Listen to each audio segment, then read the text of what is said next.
चङे सर खान चङनि जो औलाद थी करे असांजे पुरखनि खे लॼायो अथई। मोह जो पटको धूड़ करे छा मिलियो तोखे? बाबा साईं गुजारो थियो। पुरखनि जी पोखी खे बर्बाद करे छॾी, वरी पुछी तो गुजारो थियो?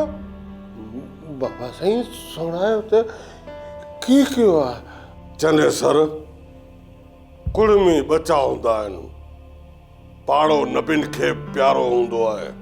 रब पाक मूंखे न्याणियूं ऐं भेनर त न ॾिनियूं, पर मूं हर औलत खे न्याणी ऐं भेण सम्झी हुनजी इज़त कई।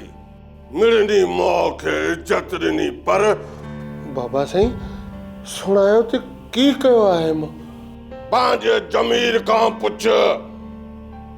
लॼूं लुटियई, ज़मीनुनि ते कब्जा कयई, ज़ुल्म कयई, ज़ुल्म। ए बापा जा राज पिटाया अथई, ए मिस्कीननि जूं दिलियूं रंजायूं अथई। हज़ारे एकड़ ज़मीन जो मालिक आहीं, ए तोखे अञा बि बुख आहे? बाबा साईं बराबरि मोह खां इलाही ग़लतियूं थियूं आहिनि। पुट चले सर खान ॾाहो थी अब्बा, ॾाहो थी। रब कहार अथई पुट, रब जो शुक्र अदा कर। मोह खे क़बर में बि तेसी सुकून कोन मिलंदो। वञ राजनि भागनि खां पंहिंजनि खां सभिनी खां माफ़ी वठ। छा छा न कयुमि, दौलत जे नशे में अंधो थी वियुसि। माल मिल्कियत खे दीन धर्म समझी ख़ल्क़ जी ख़िदमत खां परे थी वियुसि। ए केॾो न गुनाहगार आहियां। रब तॾहिं माफ़ कंदो जॾहिं सभु मोह खे माफ़ कंदा।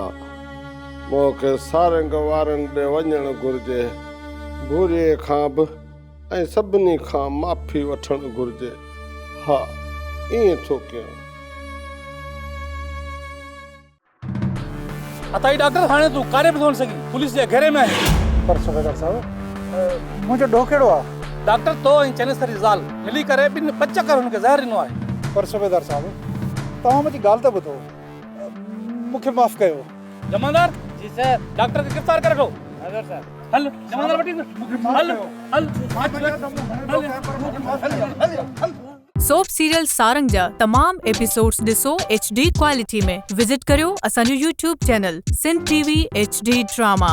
सब्सक्राइब कयो असांजो official YouTube channel Sindh TV HD drama ऐं वधीक अपडेट लाइ बेल आइकन खे क्लिक करियो।